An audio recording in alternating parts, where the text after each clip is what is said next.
Hmm. Good now.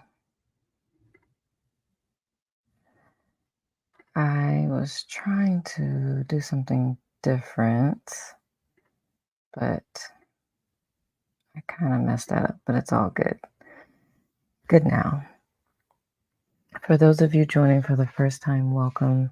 For those of you returning, welcome back. As always, as always, as always, I am so thrilled and grateful that you have chosen to spend your precious time in this very sacred self care moment with me, and you've allowed me to spend mine with you. We are still making our way through the the card deck, 52 card deck for the Untethered Soul. And these are categorized. Good now, Pamela. These are categorized with the same horse image on the front. And for me, the horse represents freedom.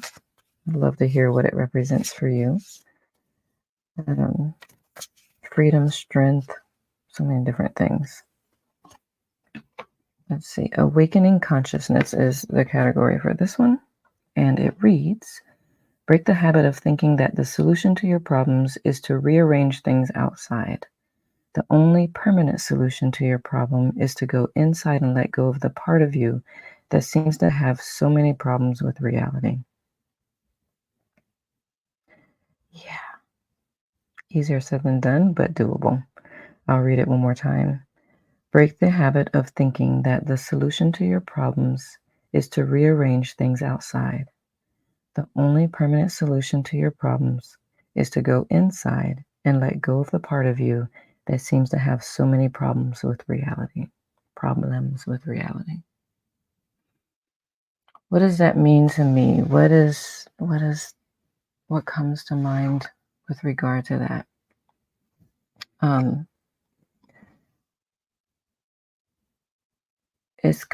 It reminds me of his book, the Surrender Experiment is looking in, like when you get it to a point where you're frustrated or something's not how you expect it to be or want it to be. It's taking a step back and breathing and evaluating inside you, what about me doesn't like this? What is it within me doesn't like this?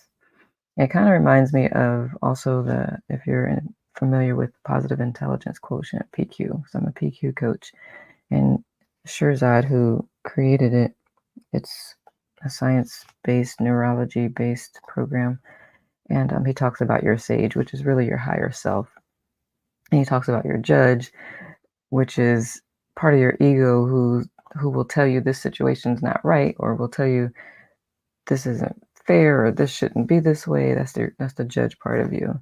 And so that's what I think about, is like the judge who had been protecting you and making sure you stayed safe all this time in your whole life, um, might be it may be time to retire that aspect of you, because you're now in a more, you can consciously consider what's actually going on. Usually the judge is born when you're younger and you don't have control over your environment, and it's there to protect you. But as you get older, you can actually logically look at things and um, remove your emotions to the point where you can be more objective about things and put yourself in other people's shoes and all of that. That's what comes to mind. I know that was a lot. So that said, let's meditate.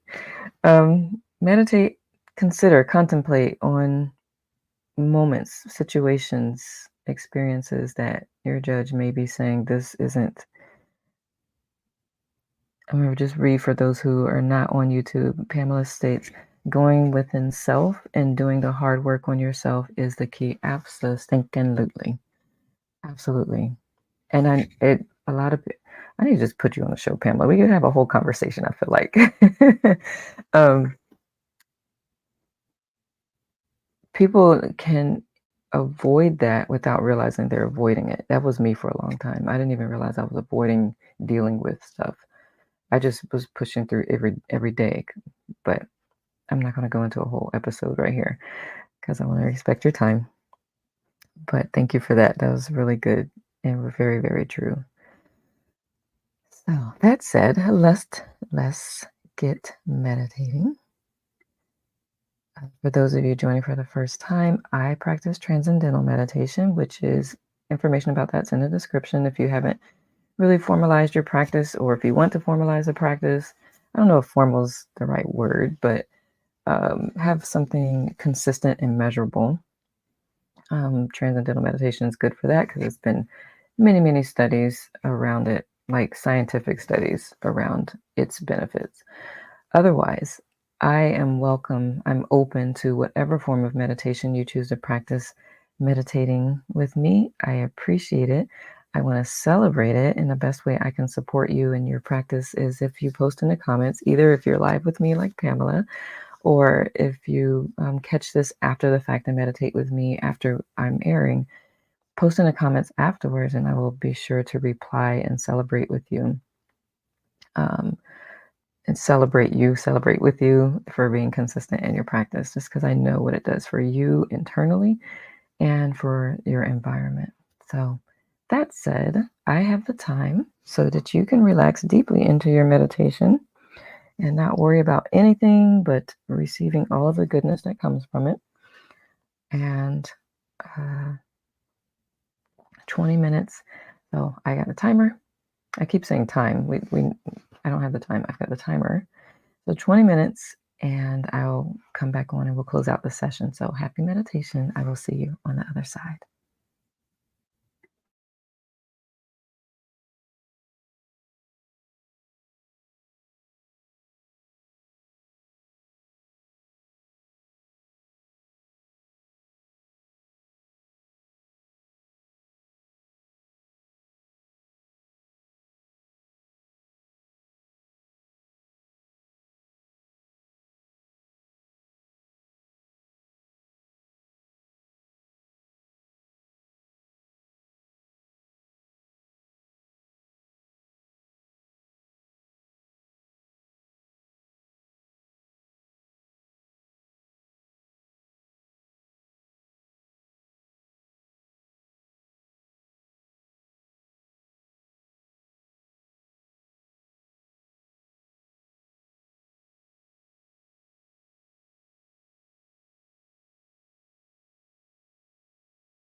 In 20 minutes, go ahead and keep your eyes closed while you slowly come out of your meditation.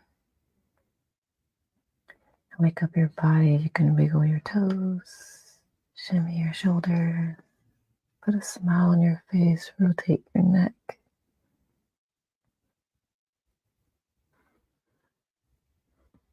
Take a deep breath in and out. Or you can choose to continue meditating. And that said, may you create the most amazing now moments. Until I see you next time. Peace and blessings to you too, Pamela. Thank you, love. Ciao for now. Mwah.